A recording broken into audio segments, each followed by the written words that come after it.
There is a country in the center of Europe that has never been bombed, never been invaded in modern history, never lost a war. It sits at the precise intersection of four languages, four cultures, four entirely different ways of understanding what it means to live well. And yet it has no coastline, no empire, no dominant religion, no single capital city in the traditional sense. It is, by every conventional measure, a country that should not work. And yet it has become, quietly and without announcement, one of the most stable, most prosperous, and most quietly beautiful nations on Earth. This is not an accident. The question is not what Switzerland has. The question is what Switzerland chose to become. And to understand that, you have to begin not with cities or mountains or lake shores, but with silence. Because Switzerland, more than almost any other country in the world, is built on it.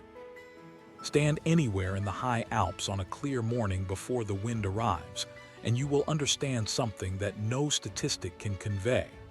There is a quality to the stillness here that feels structural, as if the mountains themselves decided long ago that noise was an intrusion. The peaks do not announce themselves, they simply are, and everything built beneath them has, over centuries, absorbed that same quality, a kind of restraint, a refusal to perform. The Alps cover roughly 60% of Switzerland's total land area. That number is more significant than it first appears, because it means that, for most of Swiss history, the majority of the country was uninhabitable in any meaningful agricultural sense. The valleys were the places where life happened, and the valleys here are not gentle things. They are narrow, steep-sided corridors carved by glaciers over tens of thousands of years, corridors that forced the people who lived in them into unusual proximity with one another and with the rock itself. You could not ignore your neighbor. You could not expand outward. You had to negotiate, cooperate, find systems. And so the Swiss did, not because they were inherently more virtuous than other people, but because the geography left them no other option. This is the first thing to understand about Switzerland. Its character was not chosen, it was compelled. The Rhine, which begins as a thin stream near the Italian border and grows into one of Europe's defining rivers, carries inside it the entire logic of Swiss geography.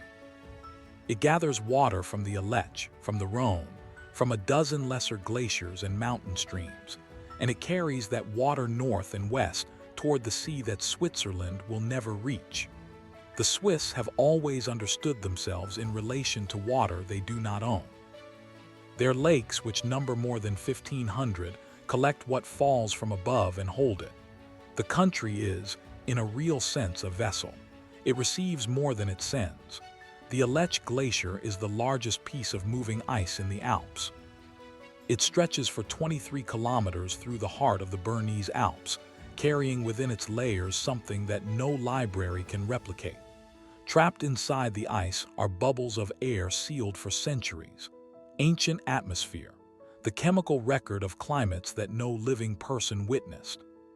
Scientists study these bubbles the way archivists study old letters, reading in them the temperature of the world before industry, before the particular kind of human ambition that changes everything it touches.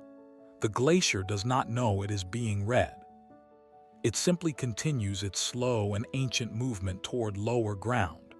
What is extraordinary about the Aletsch is not its size, though its size is extraordinary. What is extraordinary is the light. There is a particular shade of blue that exists inside a glacier that does not exist anywhere else in the natural world. It is not the blue of sky or sea. It is something older. Something that feels, when you stand before it, less like a color and more like a temperature of the mind. The ice absorbs the red frequencies of sunlight and returns only the blues. The deeper the ice, the older the blue.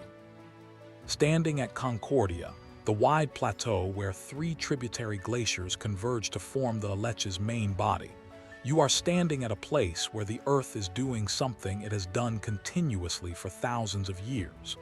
The glacier does not care that it is diminishing. It does not know. but the people who study it do, and that asymmetry of knowledge is one of the quiet griefs of this country. To travel through Switzerland is, eventually, to confront the question of ice, not as metaphor but as literal fact. The glaciers are retreating. The Rhone Glacier, source of the river that flows through the westernmost part of the country and eventually into Lake Geneva, has been covered in parts with reflective white blankets during summer months. This is the intervention, a nation covering its ice with fabric the way you might cover a wound. It slows the melting. It does not stop it. And there is something in that image, the blanket on the glacier, that says more about Switzerland's relationship to nature than any postcard ever could. The Swiss are not romantics about their landscape. They are stewards of it. There is a difference.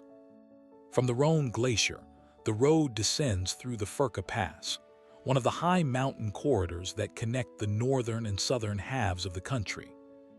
The pass opens before you in a series of switchbacks, each one revealing a wider view, until the valley floor appears far below like something you had almost forgotten was possible. The Furka Pass was used in 1964 as a filming location for a scene in a James Bond film. That detail, which seems almost comic in this context, is in fact quite revealing. The landscape here is so extreme, so cinematic in the original sense of the word, that even the producers of popular entertainment recognized it as something beyond ordinary scenery. It is a landscape that generates narrative by its existence alone. The passes are not simply geographical features. They are the reason Switzerland exists as a political entity. Control the pass and you control movement between north and south, between the Germanic world and the Italian one, between the markets of France and the ports of the Mediterranean. The men who first confederated in 1291, the representatives of Uri, Schwyz, and Unterwalden, understood this completely. They were not philosophers debating the nature of freedom. They were pragmatic people protecting access to trade routes. The federal charter they signed was less a declaration of liberty than a business agreement. And yet it became, over the following centuries, something more than that. It became the foundation of a political culture so unusual that it still functions today essentially as its architects intended. The name Switzerland derives from Schwyz, one of those original 3 cantons. It is a name without grandeur, without imperial echo. It refers to a valley, a place, not an idea. The Swiss have always been suspicious of abstraction, preferring the concrete arrangement, the voted assembly, the negotiated compromise. The Landsgemeinde, the ancient tradition of open-air voting practiced in certain cantons, where citizens gather in a public square and raise their hands to decide on local matters, is not a performance of democracy. It is democracy in its most literal form, unmediated, unfiltered, requiring physical presence and public commitment. You cannot pretend neutrality when your hand is either raised or not. And Switzerland's neutrality, the political neutrality that has kept it outside every European conflict for more than 500 years, is perhaps the most misunderstood thing about it. People speak of Swiss neutrality as if it were passivity, as if the country simply declined to participate. But neutrality, maintained across centuries in a continent defined by warfare, is not an absence of position. It is a position. It requires constant recalibration, constant judgment about which alliances to refuse, which interests to protect, which principles are worth defending at the cost of everything else. Geneva did not become the home of the Red Cross and the United Nations and the World Health Organization because it was neutral in any empty sense. It became those things because neutrality, practiced consistently, generates a particular kind of trust. And trust, as the Swiss have always understood, is the most durable currency there is. The city of Geneva sits at the western tip of the lake that shares its name, at the precise point where the Rhone exits the water and begins its journey toward France. The lake is enormous by Swiss standards, stretching 60 kilometers along the Swiss-French border, its deep waters carrying within them the characteristic turquoise clarity produced by glacial sediment suspended in the cold. On the Swiss side of the lake, the vineyards of Lavaux rise in terrace steps from the waters, the oldest of them established by Cistercian monks in the Middle Ages, the stone walls still standing the same varieties of grape, still producing the same light mineral wines they always have. In 2007, the Lavaux was listed as a UNESCO World Heritage Site, but the designation seems almost redundant. The vineyards did not need international recognition to understand their own continuity. The Jet d'eau, the fountain that rises from Geneva's harbor to a height of 140 meters, was not originally built as a symbol. It began in 1886 as a hydraulic pressure release valve for the city's water system. The overflow had to go somewhere, and it went upward. The city watched it, recognized in its verticality something worth keeping, and made it permanent. There is a Swiss parable in that: function creating beauty without intending to. The fountain has become, over more than a century, so associated with Geneva that it appears on official documents, on signage, on the city's identity in ways that no monument planned as a monument ever quite achieves. It was useful first. It became meaningful second. The Swiss would call that the correct order. Mary Shelley conceived the idea for Frankenstein while staying on the shores of Lake Geneva in the summer of 1816. That year, known as the Year Without a Summer, followed the volcanic eruption of Mount Tambora in Indonesia, which released enough ash into the atmosphere to lower global temperatures noticeably. The summer in Switzerland was cold and dark and confined. The young Shelley, unable to go outside, began telling stories with her companions. The story she told became one of the defining texts of Western literature. That a novel about the creation of life from dead matter, about the hubris of science, about the loneliness of the exceptional, was conceived in Switzerland is not an accident. The landscape here has always produced in its visitors a particular quality of introspection. The mountains do not comfort. They clarify. From Geneva, the lake curves east and north through a series of small towns that have, each in their own way, attracted the attention of people whose inner lives required a particular quality of backdrop. Vevey, where Charlie Chaplin lived for the last 25 years of his life, is one of them. Jean-Jacques Rousseau, who was born in Geneva, wrote about the lake's northern shore with a reverence that bordered on religious. Lord Byron composed verse here. Victor Hugo described the light on the water in letters that still read as accurate observations. There is something about the combination of scale and stillness on Lake Geneva that seems to unlock, in certain temperaments, a willingness to think more slowly and therefore more deeply. The mountains behind the water are high enough to feel permanent. The water itself is wide enough to feel like an open question. Between those two conditions, something happens to the mind that ordinary environments do not produce.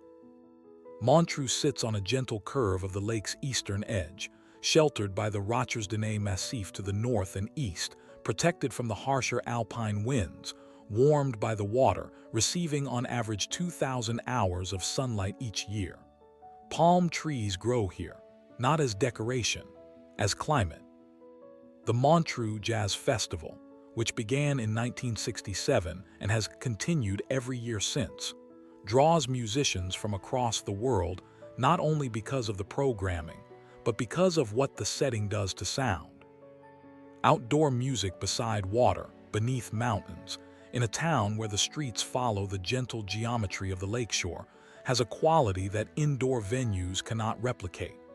The sound carries differently. The attention of the audience is different. There is less urgency in a place that already feels complete.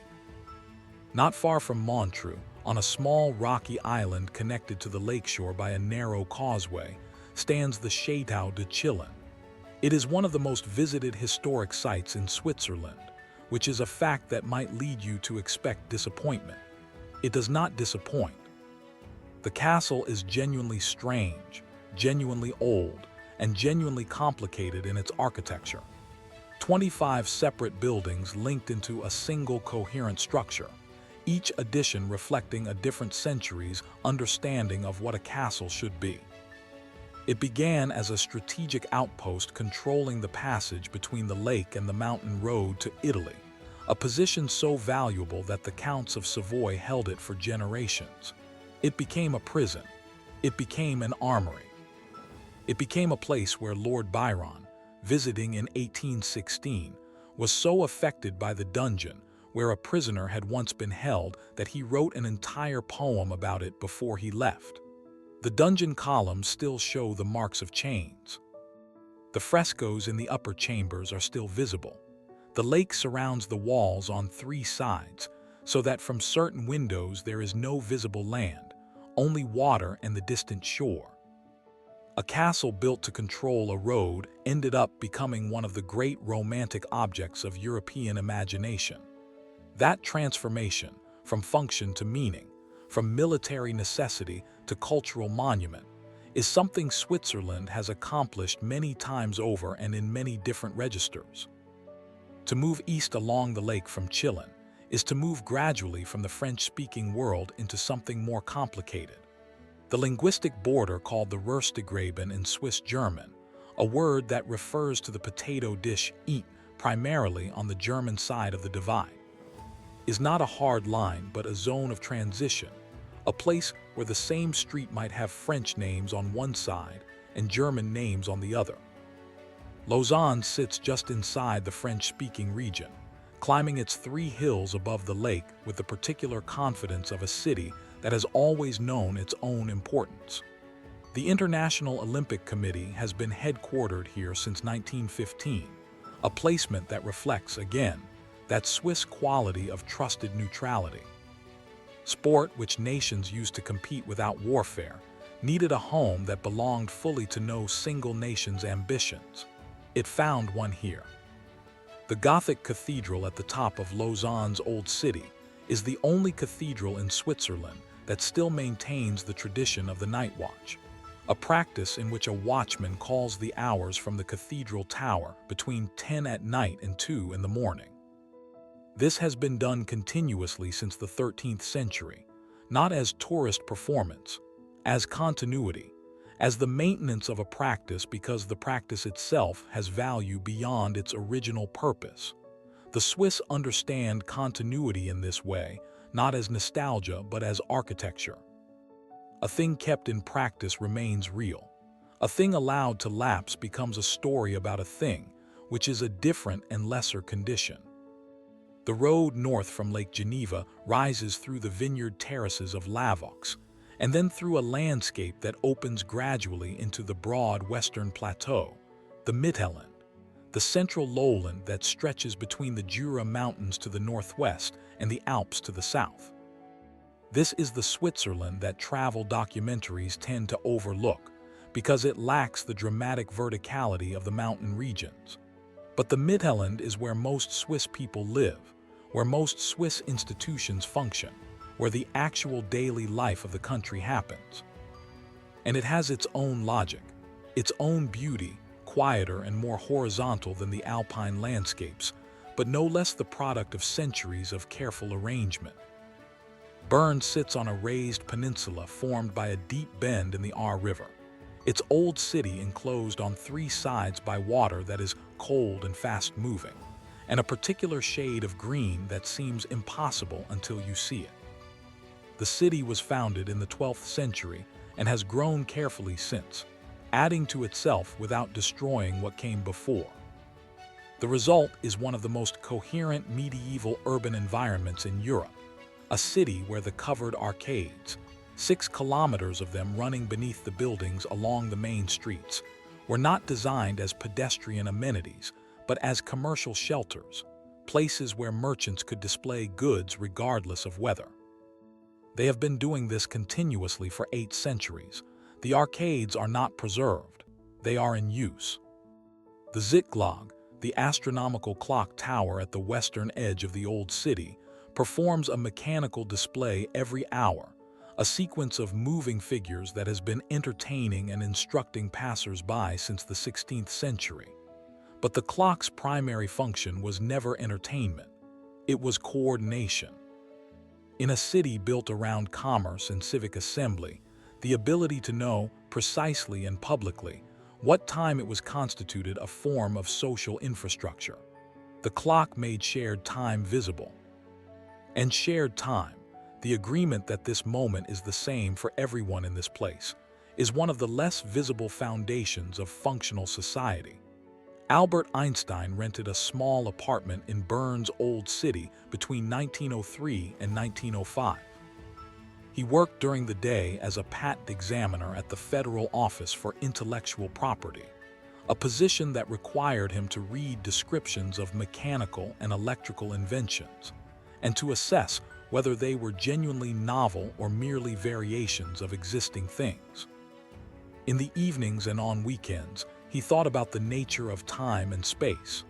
The theory of special relativity, which he published in 1905, emerged from that particular combination of professional discipline and private inquiry. There is no plaque on the apartment building that seems adequate to this fact. There is a museum. It is carefully maintained. It is visited by people who understand that the building itself is not the point. The point is that ordinary circumstances, a modest salary, a borrowed desk, a city that did not ask too much of him, produced something that changed the way the species understands its own existence. Whether this is a coincidence or a consequence of the Swiss environment is a question worth sitting with. Einstein was not Swiss. He was German by birth, Jewish by heritage, and eventually American by citizenship. But he did his essential work in Bern. And Bern gave him, without knowing it was giving it, the particular combination of intellectual freedom and material stability and civic quietness that seems to be a precondition for certain kinds of thought. The city did not celebrate him while he lived there. It simply continued to function, as Swiss cities do, with a kind of reliable indifference to individual genius that turns out, paradoxically, to be exactly what genius requires. North of Bern, the terrain flattens further. The Rhine forms the border with Germany, and at the point where the river narrows between two rocky outcroppings, it falls. The Rhine falls near Schaffhausen are the most powerful waterfalls in Central Europe. The statistics are useful but incomplete. 150 meters wide, 23 meters of vertical drop, 600,000 liters of water per second in the peak summer months when alpine snow melt swells the flow to its maximum. What the statistics cannot convey is the sensation of standing beside that volume of moving water. The sound does not register as sound in the normal sense. It registers as pressure. The spray reaches you before you can see the falls clearly. The water is green above the crest and white below it, and the color change happens in an instant, at the precise point where the river commits to its fall. A railway bridge built in the mid-19th century crosses the Rhine directly above the falls. Trains still use it. Passengers looking out the window on the correct side receive, for approximately 4 seconds, a view that has no equivalent. The bridge is functional. Its position above the falls was not chosen for drama but for geography. The drama is incidental. It is permanent. The castle of Laufen stands on the cliff above the northern bank of the falls, its walls dating to the 9th century, its current configuration reflecting centuries of additions and modifications by the Habsburg dynasty that once owned it. It is now a museum and a visitor center for the falls. The Habsburgs, whose influence shaped much of Central European history, originated in the Swiss Aargau region, a fact that adds a particular irony to Swiss history. The confederation that eventually became Switzerland was formed in significant part as a resistance to Habsburg authority. The Swiss defeated the Habsburgs at Morgarten in 1315, at Sempach in 1386, at Grandson and Merton in 1476. Each victory consolidated the Confederation's existence and pushed the Habsburgs further from Swiss territory. The dynasty that would eventually rule Austria, Spain, and large portions of the Americas was, in a sense, pushed to those ambitions partly because Switzerland had proven itself too expensive to absorb. The Swiss National Park in the Engadine Valley in the country's eastern canton of Graubünden was founded on the 1st of August, 1914, the same day that Switzerland mobilized its army in response to the outbreak of the First World War. The coincidence is worth noting. On the day the continent began destroying itself, Switzerland established a place where nature would be allowed to proceed without human interference. The park was, and remains, the only national park in Switzerland. Within its boundaries, no hunting, no logging, no construction, no collection of anything is permitted. Trails exist for walking. Observation is permitted. Everything else is left to the processes that existed before human presence and will continue after it. Walking in the Swiss National Park, you move through a landscape that looks, in certain lights, as it might have looked before the Middle Ages. Red deer move through the pine forests with a confidence that comes from protection. Ibex, the mountain goats that were hunted nearly to extinction in the 19th century, and then painstakingly reintroduced through conservation programs, balance on rocky outcroppings with a physical precision that seems to exceed what bone and muscle should be capable of. The chamois, smaller and faster, move in groups across the high slopes, their hooves adapted to surfaces that would defeat any other large mammal. The park does not curate these animals. They are simply there, living in the space that was set aside for them, unaware that the setting aside required human effort and human law to accomplish. The Engadine Valley itself, the long high corridor that runs through Graubünden from the Italian border to the Austrian one, is one of Switzerland's most distinct cultural regions. Romansh is still spoken here, the fourth national language of Switzerland, a language descended from the Latin brought by Roman legionaries and administrators 2,000 years ago, modified over centuries of Alpine isolation into something that shares ancestry with French and Italian, but resembles neither. There are roughly 35,000 native Romansh speakers in Switzerland, a number small enough that the language's survival cannot be taken for granted. And yet it survives, maintained by a combination of official recognition, local commitment, and the particular Swiss understanding that what is worth keeping must be actively kept. St. Moritz, at the head of the Upper Engadine, hosted the Winter Olympics in 1928 and again in 1948. Between those dates, the world had been destroyed and remade. St. Moritz itself had changed very little. The resort had been attracting wealthy visitors since the latter half of the 19th century, when an hotelier named Johannes Badrut reportedly bet a group of English summer visitors that they would be comfortable returning in winter. They came. The sun and the snow and the cold, clear air proved, as Badrut had calculated, to be their own form of attraction. The winter tourism industry in the Alps was born from that wager, and St. Moritz has been at its center ever since. The frozen lake hosts polo matches. The Cresta Run, a toboggan track built in 1884, still operates in winter, still terrifies its riders, still produces a particular kind of exhilaration available nowhere else. The wealth that surrounds St. Moritz is genuine and old and unapologetic. But behind it, and larger than it, are the Engadine Alps, which existed before the wealth arrived and will exist after it has found other addresses. The valley below St. Moritz holds two lakes that sit within walking distance of each other and offer, in that proximity, a lesson in how geography shapes temperament. Lake Silvaplana is known for wind. The Maloggia wind funnels through the valley from the Italian side, accelerating as it narrows, arriving at the lake with enough force and consistency to have made the water one of the premier windsurfing and kitesurfing locations in Europe. The surface is rarely still.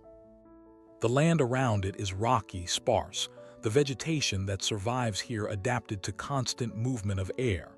Lake Sills, barely 2 kilometers away, is its opposite. The same mountains surround it, the same altitude.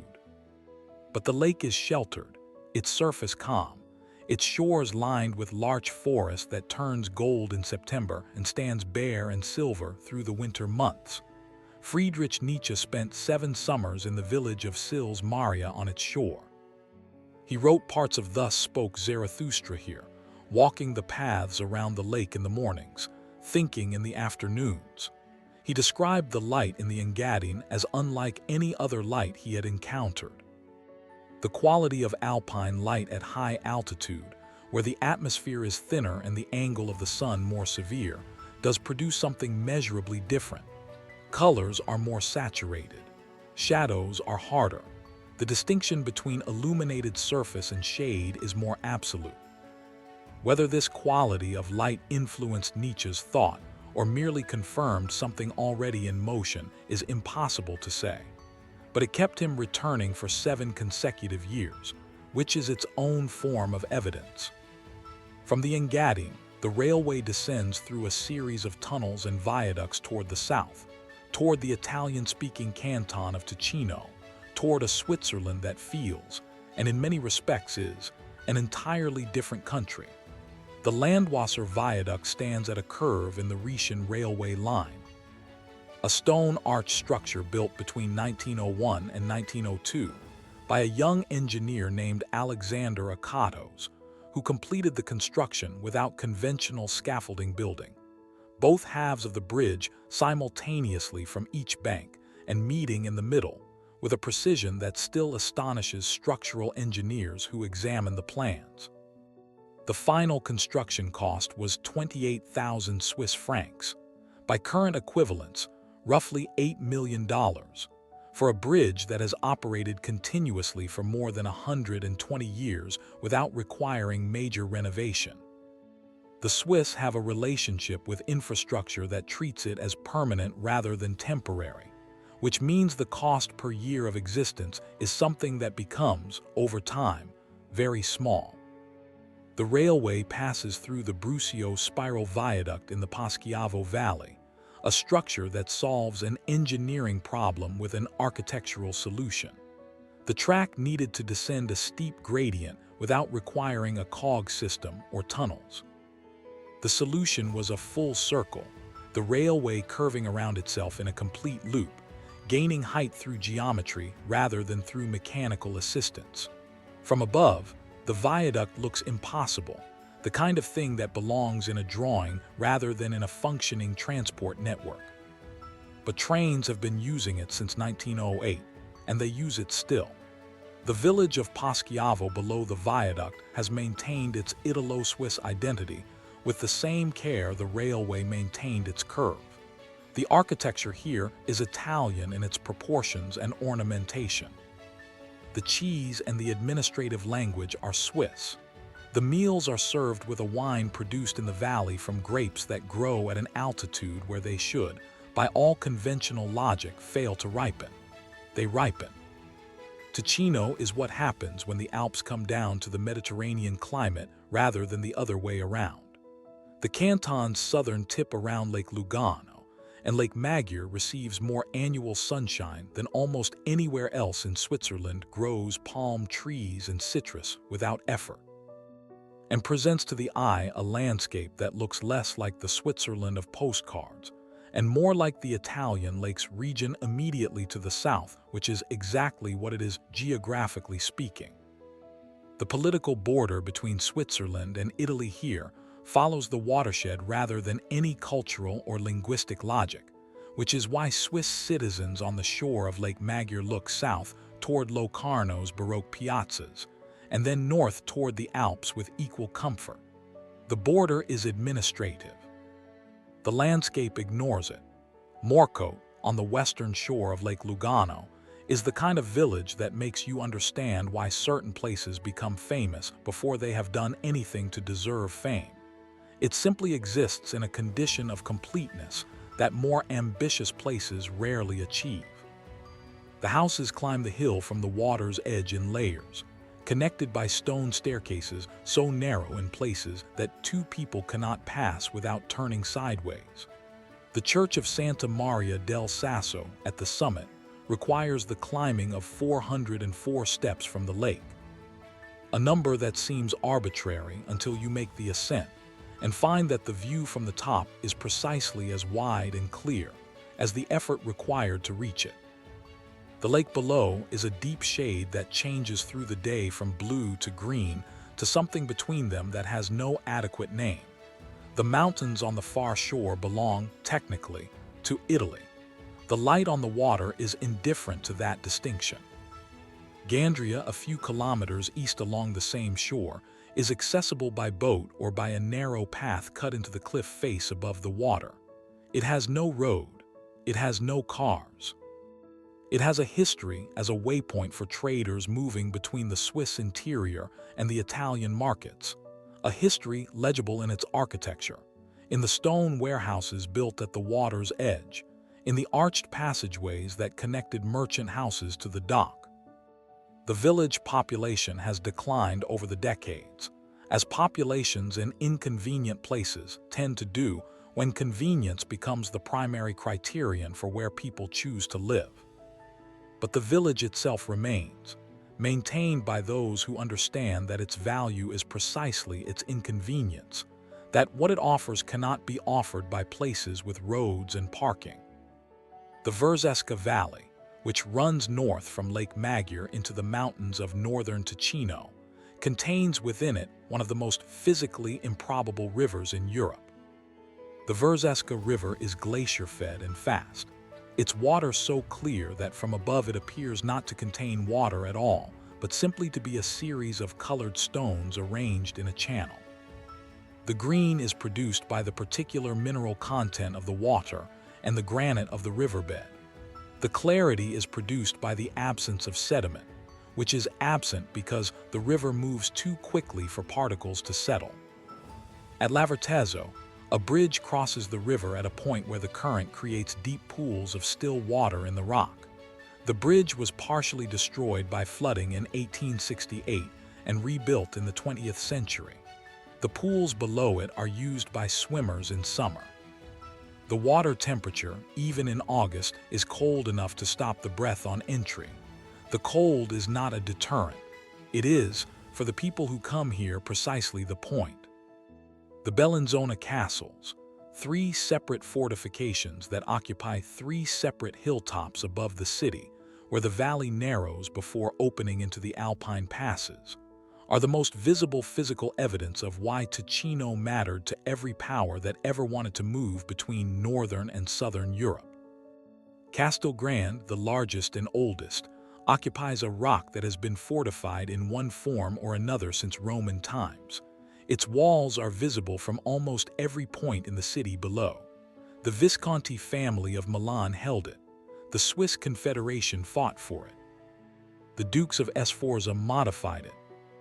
It passed through so many hands, each leaving modifications that reflect their moment and their priorities, that walking through it now is less like visiting a castle and more like reading a document written in multiple languages over multiple centuries, each translator having modified what came before without erasing it.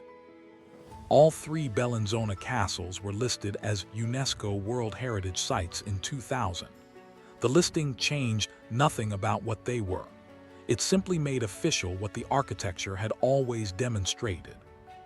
Moving north from Ticino back into the German-speaking interior of Switzerland requires crossing the Alps in one form or another.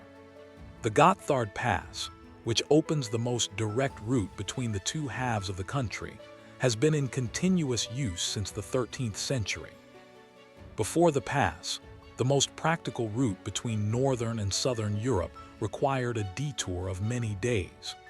The Gotthard shortened the journey dramatically and transferred the economic benefit of that shortening to the communities that controlled the pass. The original hospice at the summit, built to shelter travelers caught by sudden weather, was replaced by subsequent buildings as each generation decided it could do better. The principle remained constant. The pass requires care, and the care of the pass justifies a community's existence. The Gotthard Base Tunnel, opened in 2016 after 17 years of construction, runs 57 kilometers through the base of the Massif, at an elevation low enough to eliminate the need for the rack and pinion systems that earlier tunnels required. It is the longest and deepest traffic tunnel in the world. It reduced the travel time between Zurich and Milan by 40 minutes. 40 minutes, across 3.5 centuries of engineering effort, is both a modest improvement and an extraordinary one, depending on how you count the distance between a medieval mule path over snow-covered rock and a pressurized tube through the heart of a mountain. The Swiss spent the equivalent of $12 billion building it. They considered this a reasonable expenditure for infrastructure that would be used for the next 100 years. The arithmetic of long-term thinking is different from the arithmetic of short-term thinking. Switzerland has always understood this.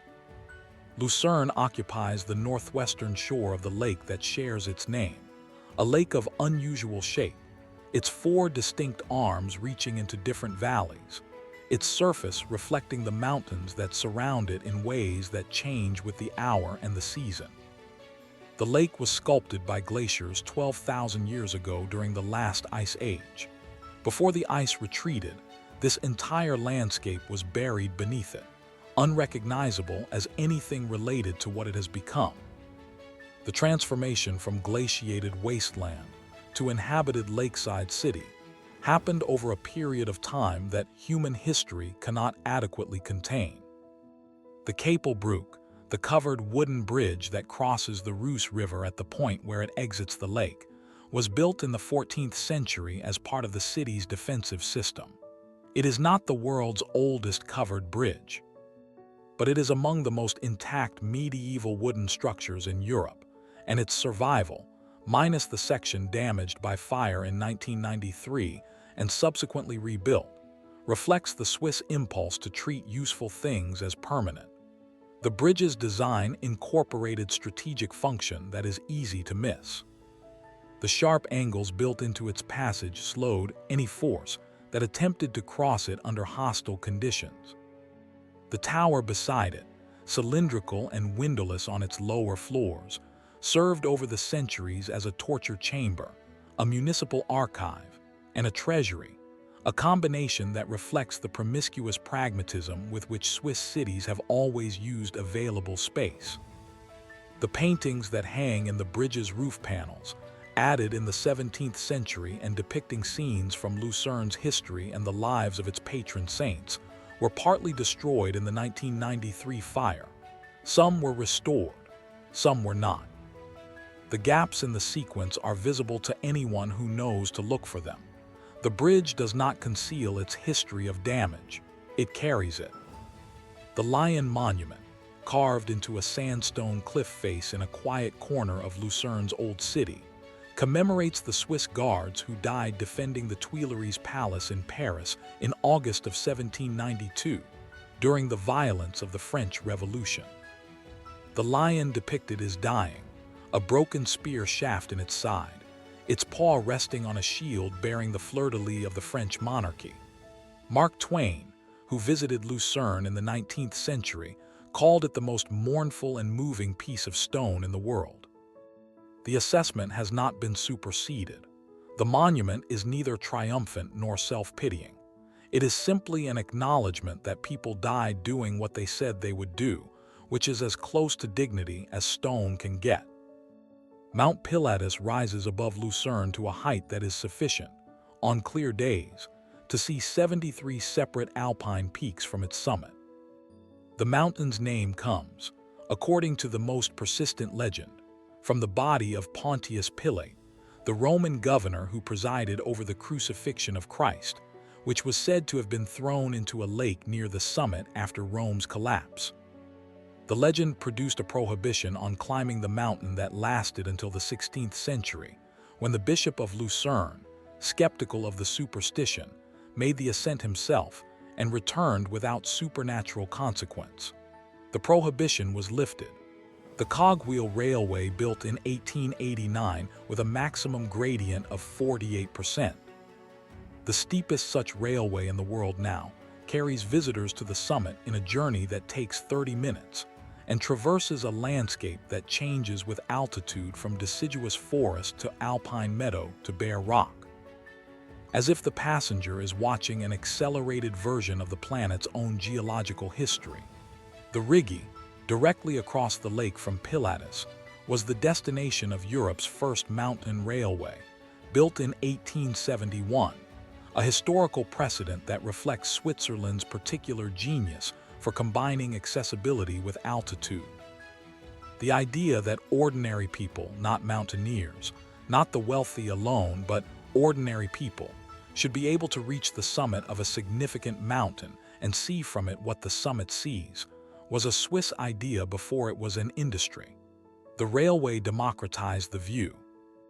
And the view from the Rigi on a clear morning, when the mist lies in the valleys below, and the peaks of the Alps appear above it as if floating on white water, is one of those experiences that language can gesture toward but not contain. What is peculiar about Switzerland's relationship to its own landscape is that it has never treated the landscape as backdrop. Other countries with dramatic geography have used it as scenery for history, as the setting in which human events take place. Switzerland has treated its geography as the primary fact from which everything else follows. The mountains are not behind the story. They are the story. The passes determined where power could be exercised and where it could not. The valleys determined who would live beside whom, and therefore what compromises would be necessary. The glaciers determined the quality and temperature of the water that filled the lakes and drove the rivers. The rivers determined where cities could be built and where bridges were necessary. The bridges determined where trade flowed. The flow of trade determined who prospered and where. The entire human geography of Switzerland is, in this sense, a consequence of the physical geography. And the physical geography is a consequence of forces that began operating tens of millions of years ago, when the African tectonic plate began its slow collision with the European one, forcing the rock upward into the formations that would become the Alps. The Matterhorn, which rises on the Swiss-Italian border above the village of Zermatt, is the product of that collision made visible in its most extreme form. Its pyramid shape, so distinctive that it appears on Swiss chocolate packaging, and inspired the design of a roller coaster in Disneyland's original park in California, is not a coincidence of erosion. It is the result of glaciers having carved the mountain from 4 directions simultaneously, each glacier removing rock from one face, while the other 3 did the same on theirs, leaving behind the central peak that the ice could not reach. The Matterhorn is what remains after the ice finished its work. It is a remainder, not a creation. This is also, in a sense, what Switzerland is, a remainder, what was left after the geography had done everything it could to shape the people living within it. The first successful ascent of the Matterhorn was made on the 14th of July, 1865, by a party led by the English illustrator Edward Whymper. The ascent was a triumph. The descent was a catastrophe. 4 of the 7 climbers fell to their deaths when a rope broke on the way down. The event was reported across Europe with the intensity that disasters of symbolic importance always generate. The question that followed in the press was not only how it had happened, but whether it should have been attempted at all, whether the mountain was a place for human ambition, or a place that human ambition should recognize as its limit. That question has not been definitively answered. More than 500 people have died on the Matterhorn since 1865.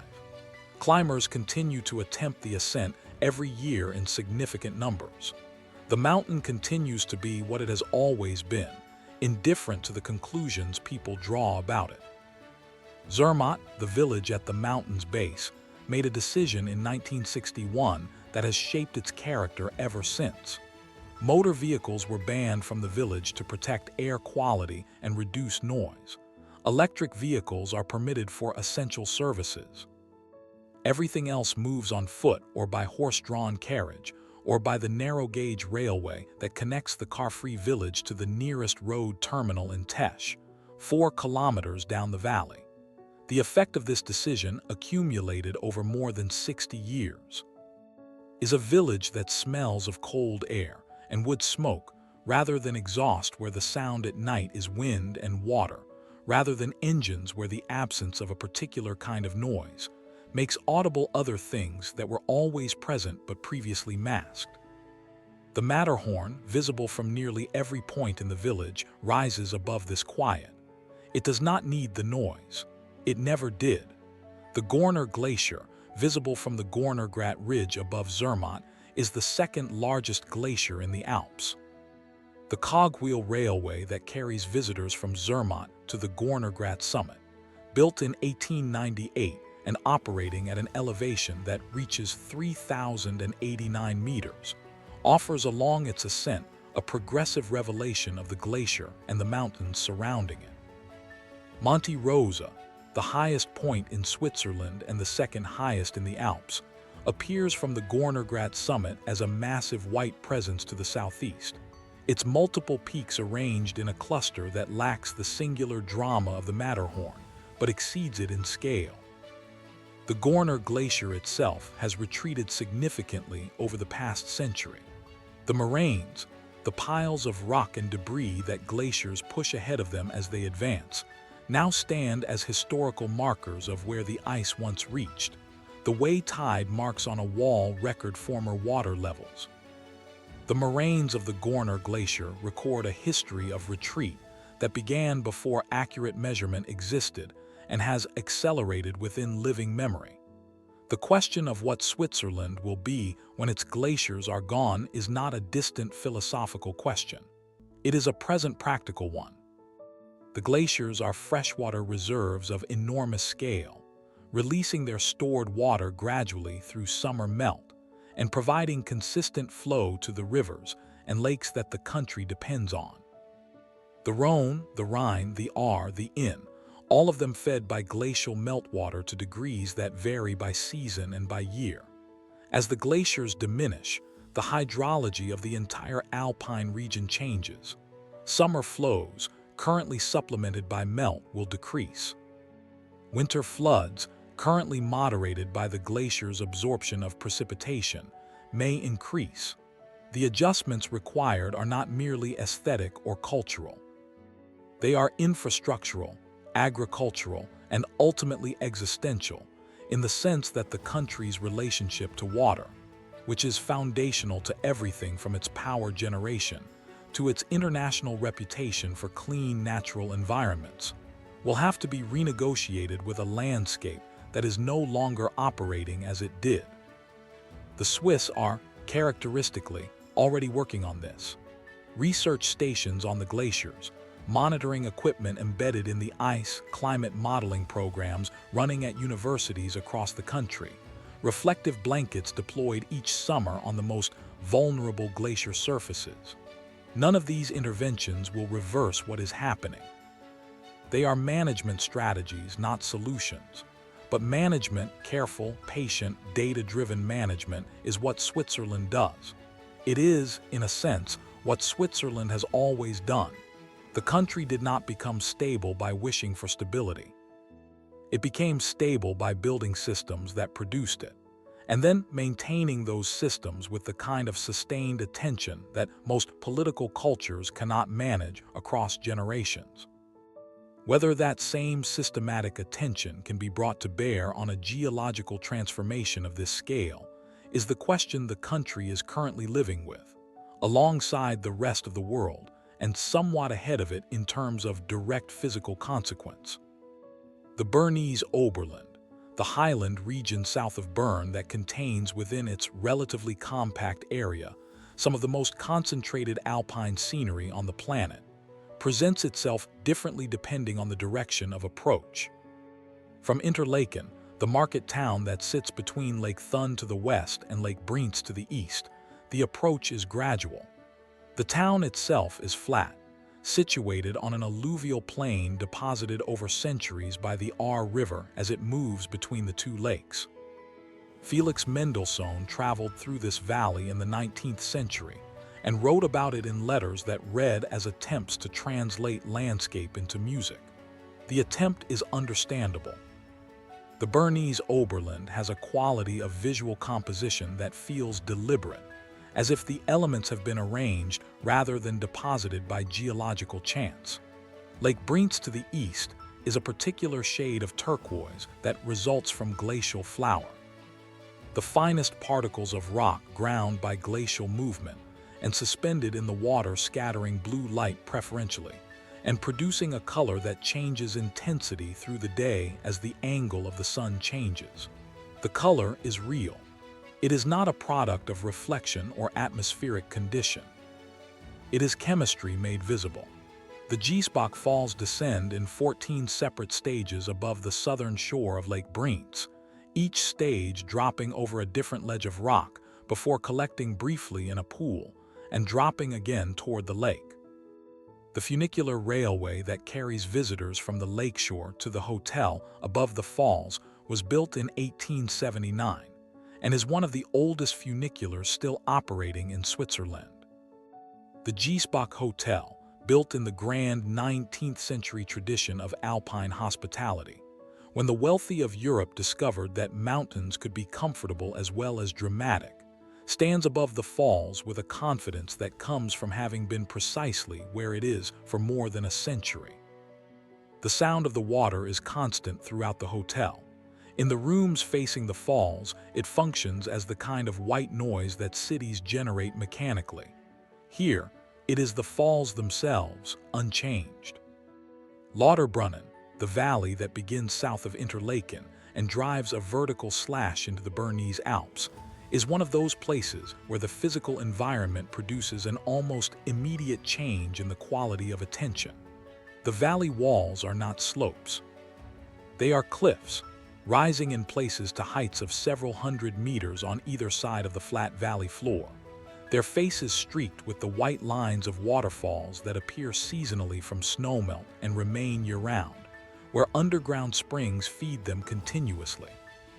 The name translates roughly as many springs, which is accurate but insufficient.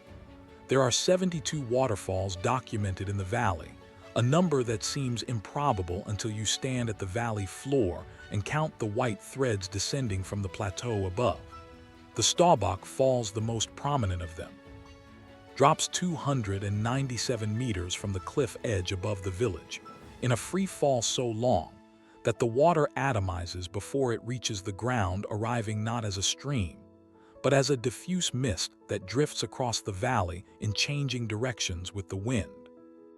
In certain light conditions, particularly in the late afternoon when the sun is low in the western sky, the mist catches the light and produces a sustained phenomenon of refracted color above the valley floor. The local name for the falls, Dust Falls, is exactly accurate. J.R.R. Tolkien visited the Lauterbrunnen Valley as a young man and used it, along with its particular quality of vertical drama and perpetual moisture, as the landscape basis for Rivendell in his mythology. The waterfalls appear in his drawings. The cliff faces appear in his descriptions. The valley's quality of hidden depth, of a world enclosed by rock that seems to belong to a different order of things than the plateau above, runs through the narrative logic of the fictional place he built from it. Muren, the village perched on the cliff face above the western wall of the Lauterbrunnen Valley, is accessible only by cable car from the valley floor or by mountain railway from Grindelwald, and this inaccessibility is not a condition that the village laments. It is the village's primary characteristic. There are no cars. The streets are narrow enough in places that buildings on opposite sides could exchange objects through their windows. The view from any point in the village looking east encompasses the three great peaks of the Bernese Oberland, the Eiger, the Mönch, and the Jungfrau. Arranged in a progression from dark to light, the Eiger's north face being almost entirely in shadow for much of the year, the Mönch occupying a middle position, and the Jungfrau, the maiden, the highest of the three. catching the last light of each day on its southern and eastern faces, and holding it long after the valley below has gone into darkness. The Eiger's north face is the most notorious wall in European mountaineering. The statistics of its reputation are specific. 1,800 meters of vertical rise, a gradient that averages 60 to 70 degrees, but reaches 90 in places. Rock that is geologically unreliable, prone to spontaneous release of stones without warning. Frequently plastered with ice that forms and melts and reforms in cycles that bear no relationship to the weather at the base of the wall. More than 60 climbers have died attempting the north face since the first serious attempt in 1935. The wall was nicknamed the Murder Wall in the German-speaking press of the 1930s, a name that survived because it is accurate rather than sensational. The first successful ascent was made in 1938. The wall continues to attract climbers who understand exactly what they are attempting. The mountain does not change to accommodate this understanding. What the north face of the Eiger demonstrates, and what Swiss geography demonstrates more broadly, is that the relationship between humans and the landscape here has never been one of dominance. The passes can be crossed, but only in certain seasons and with certain preparations. The glaciers can be observed and studied, but not reversed or controlled. The waterfalls can be approached, viewed, partially harnessed for power, but not stopped. The mountains can be climbed at cost. The Swiss have built their civilization in the spaces that the landscape permitted, around the constraints that the landscape imposed, and with a consistent acknowledgement that the landscape's authority exceeds their own. This is not fatalism, it is precision. The Swiss are extraordinarily precise about what is possible and what is not, and they are extraordinarily good at maximizing the possible without wasting effort on the impossible. The Jungfraujoch, the saddle between the Mönch and the Jungfrau at an elevation of 3,454 meters, was reached by railway for the first time in 1912, the culmination of a construction project that had begun in 1896. The railway passes through tunnels drilled through the body of the Eiger and the Mönch, two of the most technically challenging tunneling projects of the early 20th century, completed with tools and methods that now seem almost artisanally simple compared to what contemporary tunnel engineering employs. The workers who drilled those tunnels, many of them Italian immigrants, lived for extended periods inside the mountain in conditions that current labor standards would not permit. The railway they built has operated continuously for more than 100 years. At the Jungfraujoch, the Sphinx Observatory sits on the ridge, its dome visible from the valley far below as a small white hemisphere against the white of the snow. Inside, atmospheric researchers measure ozone concentrations, cosmic radiation, and the chemical composition of the air at an altitude where the atmosphere's filtering effects are reduced and its contents are more directly accessible to measurement. The observatory also functions as a weather station, part of the network of high-altitude monitoring installations that allows the Swiss Meteorological Service to track atmospheric conditions across the Alpine region with unusual precision. The view from the Sphinx's observation platform on a clear day extends to the Black Forest in Germany to the north, and to the Vosges Mountains in France to the northwest, a visual range that encompasses, without sentimentality, the geographical relationships that have defined Swiss history. The Ice Palace, carved into the Aletsch Glacier directly below the Jungfraujoch, is exactly what its name describes: a series of chambers and tunnels cut into the living glacier, their walls and ceilings composed of ice that is, in places, centuries old. The blue that appears in the deepest sections is the same blue that appears throughout alpine glaciers, the blue of compressed ancient ice, of atmosphere sealed before modern industry began altering the atmosphere's composition. Walking through the ice palace is one of those experiences that works against verbal description, not because it is ineffable, but because the language most readily available for describing cold and blue and enclosed spaces was developed for different contexts. The palace is cold in a way that feels geological. The blue is a color that feels old in a way that the word old does not adequately cover. You are inside a thing that was accumulating for centuries before the tunnel was cut through it, and the tunnel has been there for decades, and the ice is still, by any human measure, ancient. The Grindelwald Valley, which opens to the north of the Eiger and the Wetterhorn, was first documented in written records in 1146, though human presence in the valley almost certainly predates that documentation significantly. Its fame in the wider European world came during the 19th century, when the British mountaineering tradition discovered the Alps as a field for organized ambition. The Alpine Club, founded in London in 1857, generated a generation of climbers who systematically attempted the major peaks of Switzerland, France, and Italy, with a combination of sporting enthusiasm and colonial confidence that produced, as a side effect, the development of alpine tourism infrastructure. Grindelwald was among the first valleys to benefit from this infrastructure.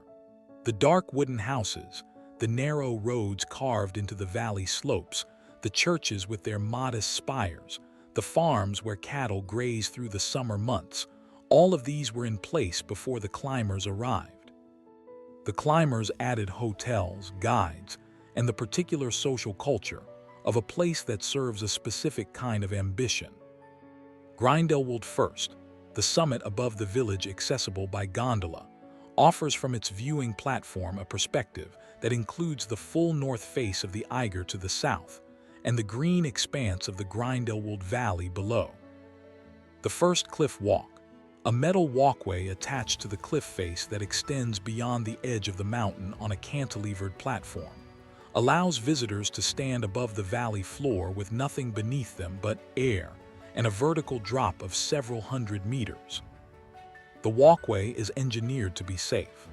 The experience it provides is of a particular kind of rational fear that the mind generates in response to visual information even when it understands that the structure is sound. This combination, intellectual reassurance and physical alarm, is one that Switzerland administers to its visitors with considerable regularity and no apparent discomfort. The Trummelbach Falls, hidden inside the mountain at the base of the Lauterbrunnen Cliffs, are the only glacier-fed underground waterfall accessible to visitors in Europe. The water enters the mountain through cracks in the limestone above and descends through a series of spiral channels worn by the water itself into the rock over tens of thousands of years, emerging at the valley floor with a force that is, in the confined space of the tunnels and caverns through which it passes, physically overwhelming. The water carries glacial sediment from the Eiger, the Mönch, and the Jungfrau, and it is this sediment that gives the water its color and its abrasive quality, the quality that has allowed it to carve through solid limestone over geological time. 20,000 tons of rock debris pass through these falls each year, carried invisibly in the water, deposited downstream in the valley and the lake. The mountain is being moved, slowly, measurably, continuously. Basel, at the northwestern corner of Switzerland, where the Rhine makes its decisive turn to the north toward Germany and the Netherlands and eventually the North Sea, occupies a position that has made it a crossroads since Roman times. The city of Augusta Raurica, founded as a Roman colony in 44 BC, stands in ruins a few kilometers east of the modern city, its amphitheater and forum partially excavated, its domestic structures visible in their foundations, its streets traceable in the patterns of the modern landscape. The Romans came here because the geography demanded a crossing point. The Rhine was both a barrier and a highway, and the place where it could be crossed most efficiently in this region became, inevitably, a place of settlement and trade. The University of Basel, founded in 1460, is the oldest university in Switzerland. Erasmus of Rotterdam taught here. Paracelsus, the physician and alchemist, held a chair here.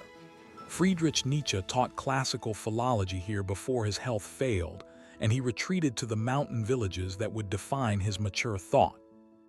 The university did not produce these thinkers. They brought to it what they had already developed elsewhere. But the institution provided them with a framework of sustained intellectual engagement that is itself a kind of infrastructure, the infrastructure of organized inquiry, which requires institutional support just as roads and railways do. Art Basel, the contemporary art fair that occupies the city for 1 week each June, brings to the streets of a medieval city the transactions and conversations and competitive assessments of the international art market. The combination is jarring in a way that Basel has learned to use rather than resolve. The red sandstone Münster, built in its current form primarily in the 12th and 13th centuries, stands above the Rhine bend with a stability that makes the art fair's annual installations appear temporary, which they are. The Rhine itself, wide and fast-moving through the city, is used by Basel residents for swimming in summer, the current carrying swimmers eastward faster than they can walk. This is a city that swims in its river, which is not a common characteristic of medieval trading centers, and says something about the relationship between Swiss urban life and the natural systems that surround and penetrate it. The Ruinalta, known in English as the Swiss Grand Canyon, lies in the canton of Graubünden, where the Rhine has carved through the enormous rock debris deposited by a landslide approximately 10,000 years ago. The Flimsberg rockslide, as it is called, was one of the largest landslides in Alpine history, a catastrophic release of several cubic kilometers of limestone from the mountain above that blocked the Rhine for years, creating a lake that eventually eroded the natural dam and released over thousands of years. The river's cutting force on the debris field below. The result is a gorge of white limestone walls, some reaching 200 meters in height, with the Rhine running green and clear at the bottom, its color a product of the same glacial flower that colors the Alpine lakes. The gorge is accessible by railway, the train running along a ledge above the water with a proximity to the cliff faces that makes the passenger very aware of the decision to build a railway in this particular location. The Eurasian lynx, which was hunted to extinction in Switzerland by the 19th century and reintroduced beginning in the 1970s, now maintains a viable population in the forests along the Ruinalta and throughout the Alpine regions of the country. The lynx is a secretive animal, nocturnal, solitary, deeply reluctant to be observed, and consequently observed very rarely by the people who live in its habitat. Its presence is more often inferred from tracks in snow, from the characteristic kills it leaves, from the occasional camera trap image that documents a passing that the animal would not have chosen to share. Switzerland's reintroduction of the lynx was controversial in the regions where it occurred, opposed by farmers and shepherds who understood correctly that the animal would prey on livestock as well as wild ungulates. The controversy has not been resolved so much as managed, through compensation programs for livestock losses and through the gradual accumulation of data showing that the lynx's impact on sheep and goat populations, while real, is manageable. The animal is back in the landscape it was removed from. The landscape, characteristically, accepted the return without ceremony. The golden eagle, which was never eliminated from Switzerland and maintains a breeding population across the Alpine cantons, is among the most efficient aerial predators in the world. Its hunting territory can extend across several hundred square kilometers of mountain landscape. Its eyesight capable of detecting movement at distances that exceed human optical capacity by factors that seem implausible until you observe a hunting eagle and watch it dive from a thermal at 3 kilometers of altitude onto a target that you cannot see from the same position. The eagle's relationship to the alpine landscape is one of complete integration. It does not use the mountains. It is a function of them, shaped by evolutionary pressure over millions of years to occupy precisely the ecological niche that the alpine environment offers. A large aerial predator with sufficient size to take prey up to the size of a small deer, sufficient intelligence to locate carrion, sufficient speed in a dive to overcome any prey animal it has identified. The mountains produced this animal. The animal is, in turn, part of what the mountains are. The marmot, which is considerably more visible than the lynx and considerably more audible than the eagle, has become in popular Swiss culture something approaching a mascot of the high Alps. Its whistle, sharp and carrying, is the sound that the high mountain meadows make in summer when a predator is spotted. The marmot community responds to the whistle with immediate retreat to the burrow systems they excavate in the deep soil of the alpine meadows. Systems that can extend several meters below the surface, with multiple chambers, multiple entrances, and enough space to accommodate an entire family group through the 7 months of hibernation that alpine winters require. The marmot's fat reserves, accumulated through the summer grazing season, sustain the animal through a winter during which its body temperature drops to near freezing and its heartbeat slows to 2 or 3 beats per minute. This is not death. It is a very efficient management of the gap between abundance and scarcity that the alpine year imposes. The alpine ibex, the mountain goat that was hunted to near extinction by the early 19th century, and then recovered through one of the earliest and most successful wildlife conservation programs in European history, demonstrates what systematic protection can achieve when it is maintained across generations. By 1820, fewer than 100 ibex survived in the entire Alps, all of them in a small area of the Italian Grand Paradiso.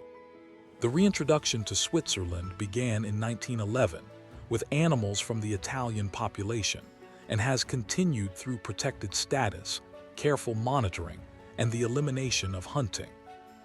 The current alpine ibex population exceeds 55,000 animals across the Swiss Alps. The animal that nearly disappeared is now thriving. This recovery did not happen by chance. It happened because people decided it should happen, and then created the conditions for it over a period of more than 100 years. The Swiss are patient about things they have decided matter. The Solothurn Baroque city in the northwestern Mittelland is organized by deliberate decision of its medieval founders around the number 11. The cathedral has 11 altars. There are 11 historic fountains in the old city, 11 towers in the medieval walls, 11 museums.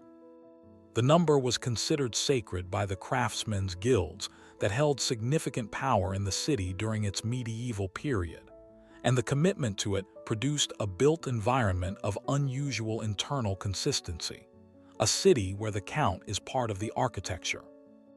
Walking through Solothurn with this knowledge changes how you see it, not because the knowledge makes it more beautiful, but because it makes legible a principle of organization that is otherwise invisible.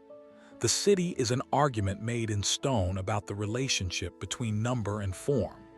Appenzell, the small town in the northeastern corner of Switzerland that gives its name to one of the country's most famous cheeses and to one of its most distinctive political traditions, holds its Landsgemeinde, the open-air assembly, at which citizens vote by raising their hands on matters of cantonal law. In the town square each April, the tradition is not a performance for tourists, though tourists attend it. It is the actual functioning legislature of the canton, the citizens who gather in the square. By law required to carry a sword or a bayonet as evidence of their right, to vote, a tradition from the medieval requirement that voting citizens be able to contribute to the canton's defense, are making binding decisions about taxes, about constitutional amendments, about the laws under which they will live for the following year. The raised hand is a real vote. The decision taken by the majority of raised hands is a real law. Switzerland is the only country in the world where this form of direct democracy still functions at a cantonal level, and Appenzell is the canton where it is most purely preserved. The Appenzeller cheese, made from the milk of cows that graze the meadows of the surrounding Prealps on a diet that includes wild herbs and grasses specific to this particular altitude and soil type, is washed during its aging process in a herbal brine whose exact composition has been kept secret by the dairies that produce it for 500 years. The secrecy is not marketing. It is tradition, maintained because the recipe was considered valuable, and the value was protected by not sharing it. The cheese that results has a flavor that is described as spicy, herbal, sharp, complex, and distinctly unlike the milder Swiss cheeses that have achieved wider international distribution. It is, in other words, a cheese that requires some commitment from the person eating it, which is a characteristic that Appenzell seems to consider appropriate. The Rhine, which has collected the waters of the Alpine interior by the time it reaches Basel, carries with it, invisibly, the dissolved minerals and suspended particles of the landscape it has crossed. The water that leaves Switzerland heading north toward the sea is a product of everything the country has processed through its geological systems. The clean, cold, glacier-fed water of the mountain streams has by this point mixed with the warmer, slower water of the plateau rivers, has passed through the filters of the lakebeds, has been used for power generation, and then released has been used for agriculture, and then drained has been treated in municipal systems and returned. It is still, by the standards of major European rivers, relatively clean.